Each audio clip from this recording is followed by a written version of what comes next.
요나서 4장 마지막 두 개의 구절 10절 11절 함께 합독합니다. 시작.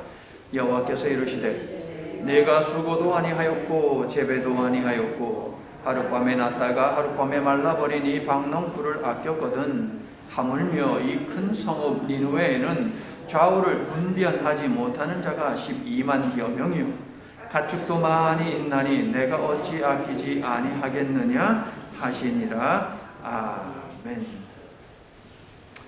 자, 오늘 요나서 마지막 시간이 되겠습니다. 자, 요나서라고 하는 책 재미있죠, 여러분? 참 재미있는 책입니다.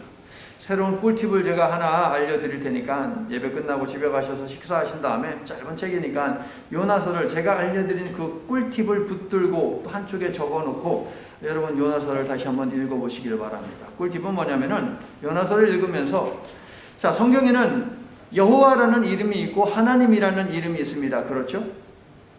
여호와라는 이름이 누구하고 관계되어서 사용되는지, 하나님이라는 이름은 언제 등장하는지 짧은 책이니까 그거 한번 여러분이 비교를 한번 해보시기를 바랍니다. 여호와는요, 이스라엘을 백성 삼아 주시고 이스라엘을 택하셔서 백성 삼아 주시고 언약을 주신 이스라엘과의 특별한 관계를 강조하는 것이 여호와라는 이름입니다. 그러면 하나님이라는 이름은 무엇입니까? 온 세상의 창조주요 통치자가 되신다라고 하는 사실을 드러내는 것이 바로 하나님입니다. 짧게 얘기하면 여호와는 이스라엘과의 관계가 강조되는 것이고 그 다음에 하나님은 온 세상과의 관계를 강조하는 이름이다 라고 이렇게 여러분이 정리하시고 집에 가셔서 한번 읽어보세요. 이 사실을 머리에 집어넣고 한쪽에 적어놓고 요나서를 읽으면은 여호와라는 이름은 요나와의 관계 속에서 등장한다는 것을 알 수 있을 것이고 이방인과 관계되어서는 하나님은 하나님이라는 이름으로 등장하고 있는 것이 눈에 띌 것입니다. 자, 3장 5절부터 9절을 통해서 확인해 볼게요.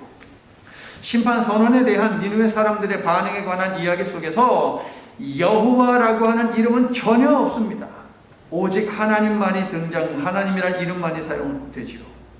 유일한 창조주, 유일한 구원자는 이스라엘뿐만 아니라 온 세상의 신이기 때문에 하나님이라고 하는 이름을 의도적으로 사용을 하고 있는 것입니다. 이어지는 여호와 하나님의 반응 3장 10절이 굉장히 중요하거든요. 3장 10절을 한번 읽어주시겠어요? 시작.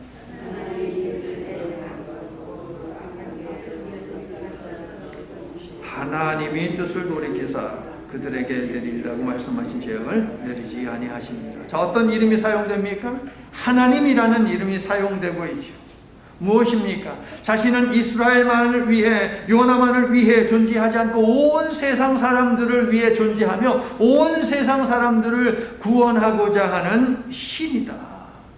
회개하는 모든 사람들을 받아주고 구원하는 유일한 온 세상의 신이다라는 이 부분을 강조하고 선언하는 것이죠.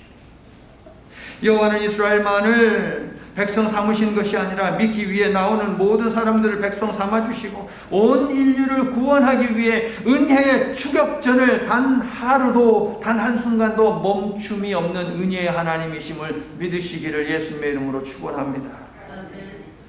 자, 그런데 4장으로 넘어오니까 또 하나님이란 이름은 없어지고 여호와라고 하는 이름이 계속 등장합니다. 그러다가 6절을 기점으로 다시 하나님이라고 하는 이름이 등장하게 되는 것을 볼 것입니다. 6절부터 9절을 보세요. 성질내며 니느웨의 멸망을 내릴 것을 압박하며 니느웨 성읍 동쪽에 초막을 짓고 지켜보고 있는 요나에게 너의 선민 사상은 틀렸다라고 하는 것을 가르치시려고 하나님은 세 가지를 예비하셨다. 이게 바로 6절부터 9절에 있는 말씀 아닙니까? 어떤 이름이 사용됩니까? 하나님이라는 이름이 사용됩니다. 아이 목사님 6절에는 여호와 이름도 있는데요. 맞아요. 앞에서 여호와라는 이름을 갖다가 3장 그 끝부분에서 사용을 하더니 여호와는 1절부터 4장 1절부터 5절까지 사용하더니 이제 그 다음에 하나님의 이름으로 넘어가기 위한 하나의 전환점, 이게 바로 6절에 해당한다는 거죠. 이처럼 요나서의 저자는 여호와 하나님의 이름을 구분하며 사용할 정도로 아주 신중하고 정확하게 요나서를 기록하고 있다라는 것을 볼 수 있죠. 인간의 머리에서 이것이 나왔을 수도 있어요. 짧은 책이니까. 그러나 성령 하나님께서 요나서의 저자에게 하나님의 영을 부어 넣어 주셔서 그로 하여금 하나님의 마음속에 담겨 있는 것을 글로 기록을 하게 했다는 것이죠. 누구를 위해서? 당시에 살아가는 유대인들만을 위해서? 당시에 살아가던 이방인들만을 위해서? 아니요. 우리를 위해서, 그리고 우리 이후에도 태어나서 이 땅에서 살게 될 모든 세상 사람들을 위해서 요나서라고 하는 하나님의 말씀을 기록하게 했다는 것이죠. 자, 오늘 본문에서는 어떤 이름이 사용되고 있습니까? 보니까 여호와라는 이름이 딱 한 번 사용되고 있습니다. 그런데 내용을 보세요, 여러분. 이스라엘과의 관계가 강조된 이름입니까? 그렇지 않습니다. 이름은 여호와인데 이스라엘만의 특별한 관계를 강조하는 것이 아니라 하나님은 온 세상의 하나님이시다 라고 하는 것을 강조하고 있어요. 오늘 말씀 두 개의 구절, 요나서의 마지막 이 두 개의 구절은 선교적 사명을 갖다가 하나님의 선교에 관한 것을 모두에게 지금 열고 있는 거예요. 하나님의 선교회로 모두를 초청하고 있는 것이 4장 10절과 11절 말씀이거든요.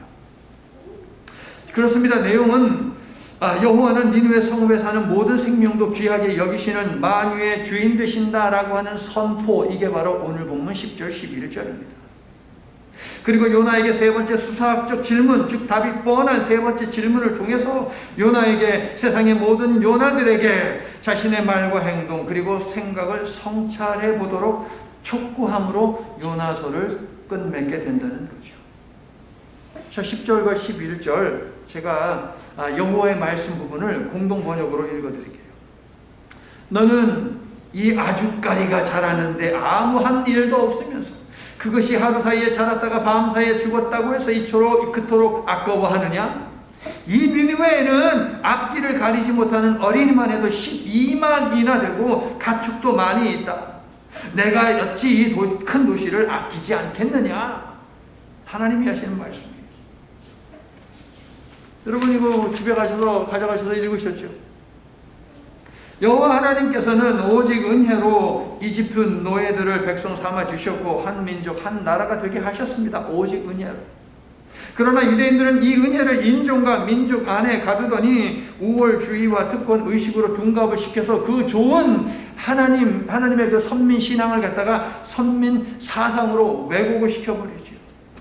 하나님께서는 유대인의 잘못된 사상과 의식을 깨기 위해서 요나에게 많은 것들을 보내주셨고요. 오늘 본문을 통해서는 여호와는 생명을 귀하게 여기는 분이시다라고 하는 사실을 선포하고요. 인류 구원을 위한 하나님의 은혜의 추격 의지를 밝히고 있다라고 하는 거예요. 할렐루야. 이게 바로 요나서의 주제입니다. 요나서의 주제. 하나님의 추격 의지는 끊을 수 없다는 것이죠. 은혜의 추격은 이스라엘에게만 향하지 않고 세상 모든 사람들을 향해서 가고 있다. 요나 시대에만 제한된 것이 아니라 오늘 이 시대에도 열려 있다. 그래서 요나서의 마지막이 오픈 엔딩이에요. 결말이 열려 있어요. 여러분. 어떤 얘기를 딱 끝맺는 것이 아니라 열어놨어요. 우리에게 숙제를 주는 것이죠. 큰아들이 밭일을 마치고 집으로 가고 있었습니다. 그런데 집이 아주 먼데 어디에서 맛있는 음식 냄새가 막 코를 찌르는 거예요. 어느덧 입 안에는 침이 가득 고이게 됩니다. 또 한참 걸어가다 보니까 사람들의 시끌벅적한 소리가 나요. 뭐 잔치가 어느 집에서 잔치를 하긴 하나 보다 라고 생각을 했습니다. 그리고 조금 더 이렇게 걸어가는데 이상하다. 이거 아무래도 우리 집 같은데? 라는 생각이 드는 거예요. 그때 집에 머슴이 하나가 저기 나와 있어요. 돌쇠야, 너 잠깐 일로 와봐라.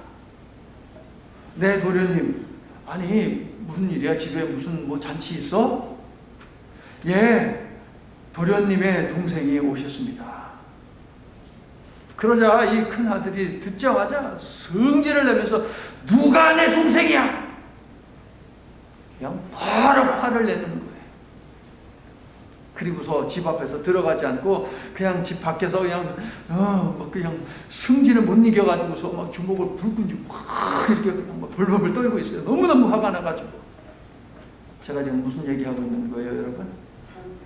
누가복음 15장에 있는 탕자 이야기를 여러분에게 하고 있는 거죠.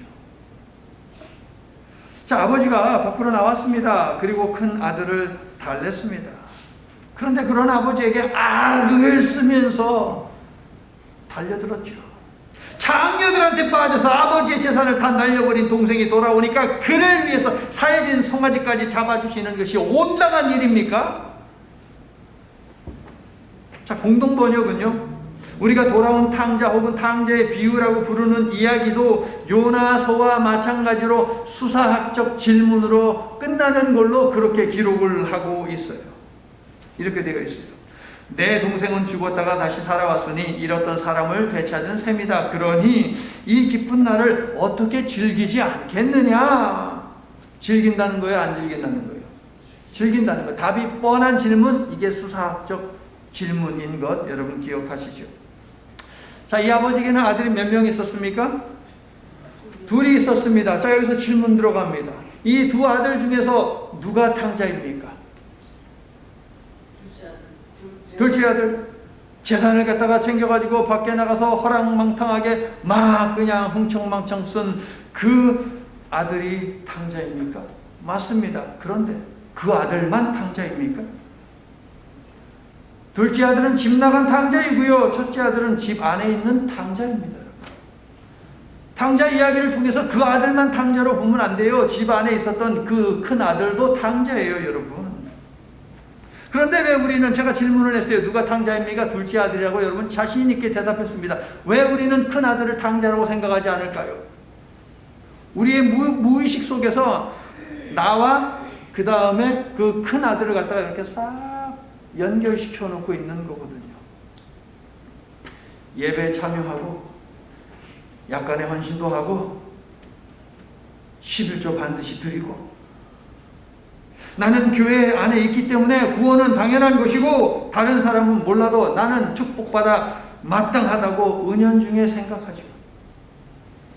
그런데요, 오늘 주일을 맞아서 예배하는 전 세계 모든 그리스도인들 중에 교회 안에 있는 탕자들도 많다는 거예요, 여러분. 교회 밖에만 탕자가 있는 것이 아니라 교회 안에도 탕자가 많다는 거예요. 요나서에 등장하는 요나가 바로 하나님의 집 안에 있는 탕자라면, 선원들과 니느웨 사람들은 하나님의 집 밖에 있는 탕자라고 할 수 있겠죠. 우리 중에는 탕자가 없기를 예수님의 이름으로 축원합니다. 아멘. 요나가 원하는 여호와 하나님은 어떤 분입니까? 은혜롭지만 엄격한 하나님이기를 원합니다. 엄격하지만 은혜로운 하나님이기를 원합니다. 그런데 하나님은 그런 분 맞잖아요. 여호와는 은혜롭고 엄격한 분 맞잖아요, 여러분. 은혜 베풀 자에게 은혜를 베풀고 긍휼을 베풀 자에게 긍휼을 베푸시며 심판할 자를 심판하시는 분, 네, 성경이 말하는 하나님 분명 맞습니다. 그런데 문제가 뭐예요? 요나와 큰 아들이 가진 하나님 이해는 무엇입니까? 그들의 믿음과 그들의 사상은 무엇입니까? 심각한 문제가 있는 믿음이고 사상이고 하나님 이해입니다. 여호와 하나님께서는 언제 그리고 누구에게 은혜를 주실지 혹은 징벌을 내리실지 자신의 자유로운 주권적 의지로 판단하고 이행하시는데, 요나와 큰 아들은 그것을 자기들의 기준으로 판단하고자 했다는 거예요. 하나님의 자유로운 주권을 제한하려고 한 것이지요. 자기들의 기준을 앞세워서 축복과 저주를 달리 내려야 한다고, 즉 내가 지목하는 사람에게 하나님은 축복해야 되고 내가 지목하는 사람에게 저주해야 한다라고 그들 마음대로 판단하며 살고 있었다는 거예요, 여러분.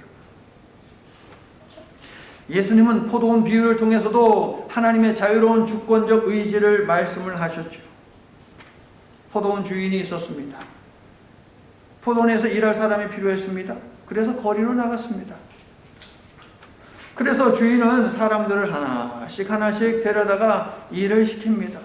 자, 하루 일과가 끝났습니다. 이제 계산할 때입니다. 주인은요, 가장 마지막에 온 사람, 1시간 일한 사람, 3시간 일한 사람, 6시간 일한 사람, 9시간 일한 사람, 그리고 끝으로 아침 일찍부터 해질 때까지 12시간 일한 사람, 순서대로 돈을 지급하는데 모두에게 똑같이 지급했습니다. 질문해 볼게요, 여러분. 여러분은 이른 아침부터 해가 지기까지 12시간을 꼬박 일을 했습니다.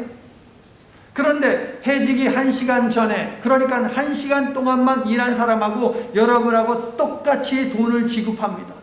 여러분의 기분이 어떻습니까? 1번 짜증난다, 2번 괜찮다. 솔직하자고요, 여러분. 포도원에 일찌감치 들어온 그 일꾼들도 짜증내며 화를 냈죠, 여러분. 그때 하나님이 이렇게 대답하시죠. 주인이 이렇게 대답합니다. 내 것을 가지고 내 뜻대로 할 것이 아니냐? 내가 선함으로 내가 악하게 보느냐? 나에게는 자유로운 주권적 의지가 있고 이 의지에 따라 내가 지급했는데 뭐가 문제야? 라는 것이죠. 이 말씀을 들은 12시간 일한 사람들이 진심을 담아 아, 그러시군요, 주인님. 잘 알겠습니다. 라고 생각했을까요? 요나서 4장 1절. 요나가 매우 싫어하고 성내더라. 또 질문을 해보죠. 여러분은요, 뒤늦게 포도원에 들어가서 1시간만 딱 일했습니다. 그런데 12시간 하루 종일 일한 사람하고 여러분에게 똑같이 일당으로 200불을 주었습니다. 자, 여러분의 기분이 어떻습니까? 1번 짜증난다, 2번 괜찮다.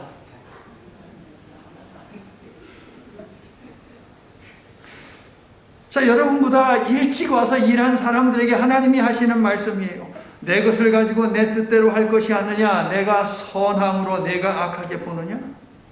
1시간만 일하고도 하루 품삯을 온전히 받은 여러분은 이 말씀을 듣고 어떻게 생각하십니까?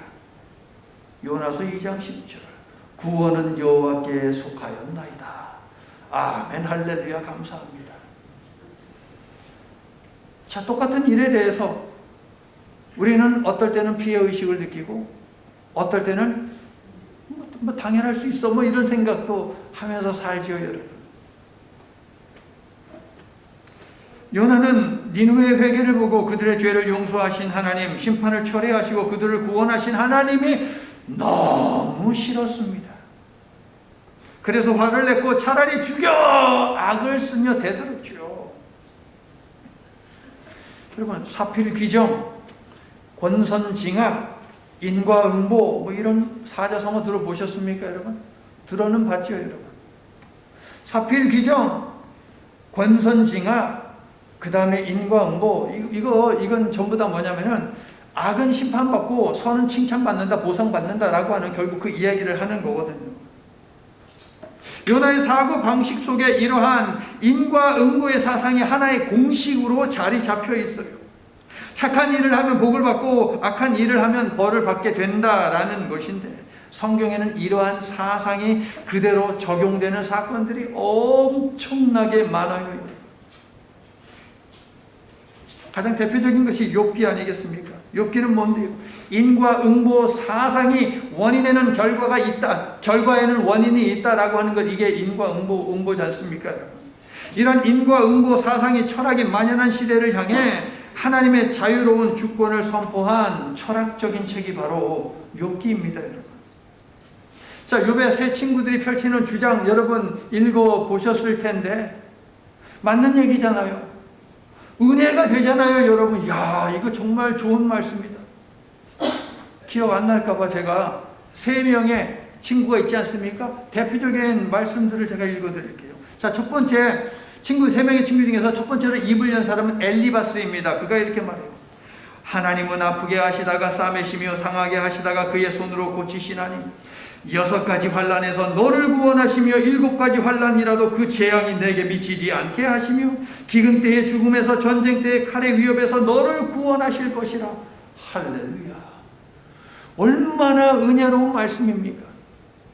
3명의 친구 중에서 두 번째로 입을 연 친구는 빌닷인데요. 이거 뭐 비즈니스 하는 크리스찬 그 오너들 그 가게 가면은 이거 많이 붙어 있죠. 내 시작은 미약하였으나 내 나중은 심히 장대하리라. 들어보셨죠? 이게 욥의 친구들이 욥을 정죄하기 위해서 한 말이거든요, 여러분. 근데 그걸 딱 하니 그냥 갖다 붙이죠, 여러분. 틀린 건 아니에요. 왜냐면 그것이 성경이고 그 맞는 말씀이거든요. 그런데 그들의 의도가 이제 문제였다는 것이. 자, 마지막 3번째 친구가 이제 입을 열어서 하는 말, 이것도 정말 옳은 말이에요. 악인이 이긴다는 자랑도 잠시요 경건하지 못한 자의 즐거움도 잠깐이니라. 맞는 얘기 아니에요, 여러분? 성경이 이 말하고 있잖아요, 여러분. 성경 속 특히 신명기에 담긴 순종하면 복을 받고 불순종하면 저주를 받는다는 인과응보적 가르침을 생각하면 욥의 친구들의 말은 옳은 말입니다. 맞는 말입니다. 욥도 이 점을 인정하며 이렇게 말하지요. 옳은 말이 어찌 그리 고통스러운 것, 너희의 책망은 무엇을 책망함이냐. 옳은 말인데 너무 아프대. 말에 칼이 들어야 돼. 칼이 너무 아프대요. 그들의 말은 맞는 말이지만 틀린 말이기도 합니다. 설명이 좀 필요해요. 신명기 28장을 주축으로 한 순종은 축복을, 불순종은 저주를 낳는다는 말씀을 하나의 원리로 생각하면 맞는 이야기입니다. 그러나 하나님은 하나의 고정된 원리가 아니에요, 여러분. 하나님은 고정된 원리가 아니에요, 여러분. 하나님의 자유로운 주권적 선택과 역사하심이 순종과 불순종을 구분하고 축복과 저주를 주신다라고 하는 성경 전체의 증언을 놓고 보면 틀린 말이고요, 옳지 않은 주장입니다. 그러므로 욥의 친구들의 말은 무엇입니까? 그들의 말은 정죄를 위한 말이기 때문에 맞는 말이지만 옳은 말은 아니다라는 것을 알 수 있죠. 욥의 친구들은 욥이 한순간 모든 재산을 잃어버릴 만한 죄, 모든 자녀들을 하루아침에 다 죽음으로 내몰 수밖에 없었던 죄, 그에게 질병이 찾아와서 육신의 고통을 당할 만한 죄를 지었기 때문에 욥, 네가 지금 비참한 상황 속에 처한 거야 라고 그렇게 주장을 하는 거예요. 그렇게 계속 정죄하면서 말을 하는데요. 가장 먼저 입을 열었던 엘리바스가 5장 27절에서 하는 말을 보면 무엇이 문제인지를 알 수 있어요. 볼지어다 우리가 연구한 바가 이와 같으니 너는 들어보라. 그리하면 내가 알리라. 이 세 명의 친구는 하나님을 무엇으로 알고 있습니까? 원리로만 알고 있어요. 하나님을 원리로만 이해를 하고 있습니다. 우리가 연구한 바가 이렇다라고 말하잖아요. 욥의 친구들은 성경을 통해 하나님을 연구했습니다. 하나님을 알기 위해 성경을 면밀하게 읽고 연구하는 자세 필요합니다. 중요합니다. 그러나 하나님과 인격적인 관계를 맺는 것보다는 결코 중요하지 않습니다. 가장 중요한 것은, 신앙생활에서 가장 중요한 것은 열심히 성경을 공부하는 것보다 더 중요한 것, 성경을 수도 없이 읽는 것보다 더 중요한 것은 무엇이냐? 하나님과의 인격적인 관계를 쌓아가는 거예요. 지식 필요합니다. 이게 있으면 하나님을 깊이 있게 넓게 알아갈 수 있어요. 그렇다 하더라도 이것이 아는 것, 지식, 공부, 학문 이런 것이 인격적인 관계의 형성보다 중요하지는 않다는 거예요. 성도 여러분, 하나님과 인격적으로 친밀한 관계를 맺으면 하나님을 깊이 알아가게 됩니다. 그러나 이 관계는 배제한 채 연구만 하면 하나님을 깊이 알지 못해요. 그리고 하나님을 하나의 원리로 규정하려는 함정에 빠져요, 여러분. 욥의 친구들은 하나님과 인격적 관계를 쌓는 데 관심하기보다는 지식을 쌓는 데 인생을 다 바친 자들이에요, 여러분. 안타깝죠. 그 많은 시간 속에서 책하고는 씨름을 했는데 하나님을 붙들고는 씨름하지 않았다는 거예요. 그래서 머리는 이렇게 커가는데 요놈의 가슴은 콩알만한 거예요. 이게 뭐예요? 비정상이지. 비정상이죠. 성도 여러분, 신념, 이데올로기죠. 이것은 신앙, 믿음하고 같은 게 아니에요, 여러분. 다르다라고 하는 이 사실을 우리가 유념해야 합니다, 여러분. 자, 성도 여러분, 인과응보, 권선징악이 하나님의 중요한 통치 원리임 틀림없습니다. 성경도 그것을 말합니다, 여러분. 그러나 이것들이 하나님의 자유로운 주권 의지를 제한하지는 못해요, 여러분. 아멘. 생각해 보세요, 여러분. 인과응보, 권선징악, 사필귀정, 이것을 만약에 우리가 그대로 적용한다면 예수님은 대단한 큰 죄를 지어서 십자가에서 죽으신 것입니까, 여러분? 십자가에 죽임 당할 만한, 처절하고 비참하고 고통스럽게 죽임 당할 만한 뭔 죄를 예수님이 져서 그렇게 십자가에서 죽으신 거예요, 여러분? 아니잖아요.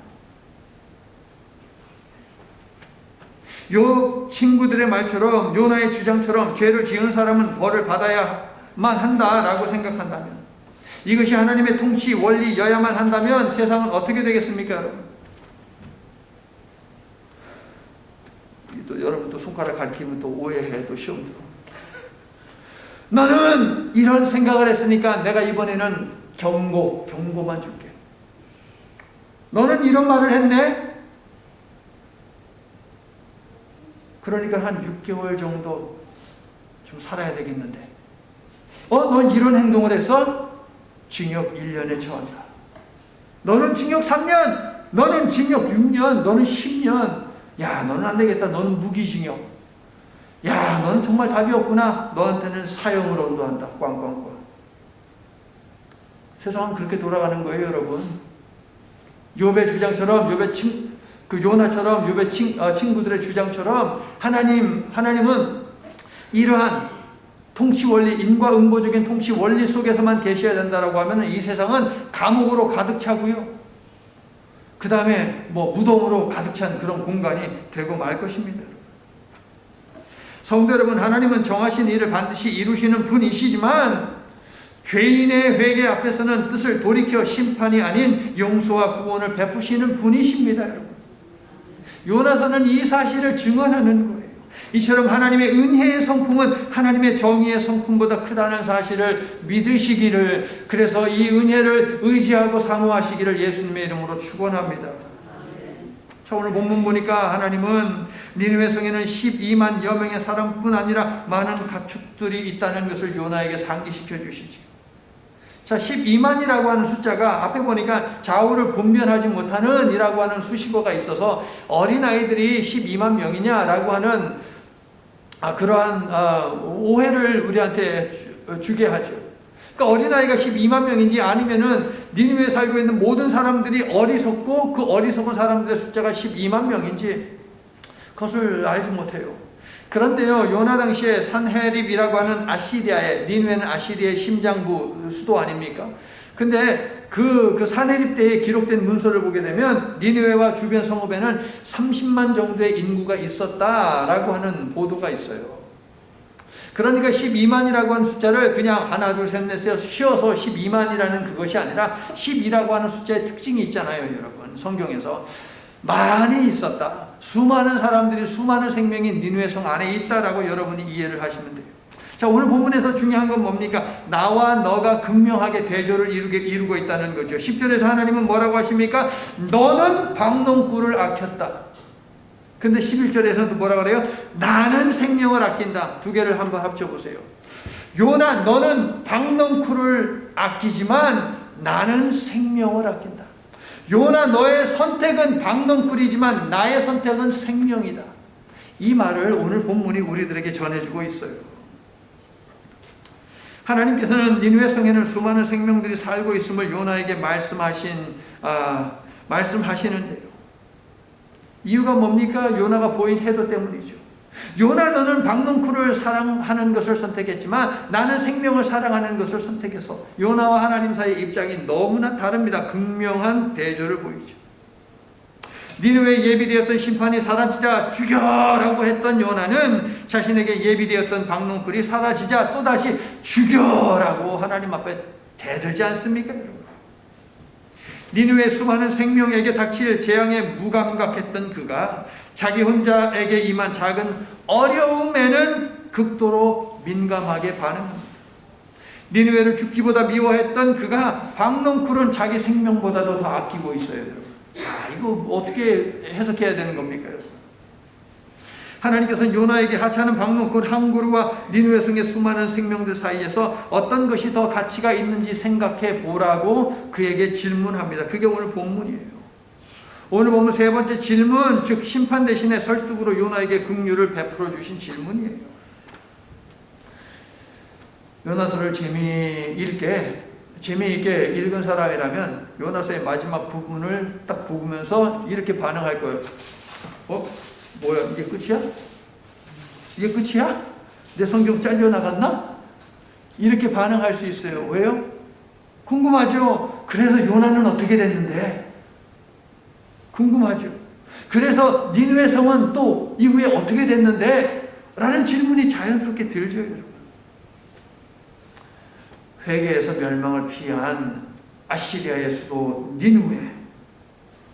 자, 이 사람들은요, 머지않아 잔인한 폭력성을 앞세우면서 요나의 나라인 북왕국 이스라엘을 점령합니다. 당시 사람들은 생각했을 것입니다. 하나님께 따졌을 것입니다. 하나님, 요나가 주장한 게 맞았네요. 니느웨를 심판했어야 하네요, 하나님.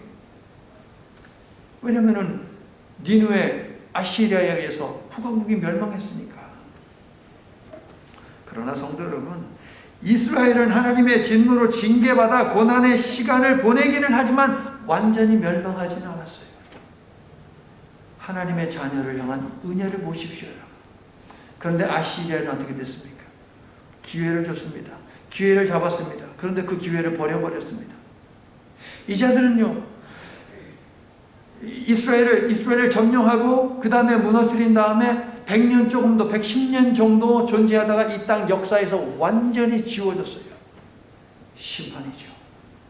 하나님의 자녀를 향해서는 하나님이 징계를 하셨는데 그렇지 아니한 자들에게는 심판을 내리시는 것을 여러분 보시기를 바랍니다.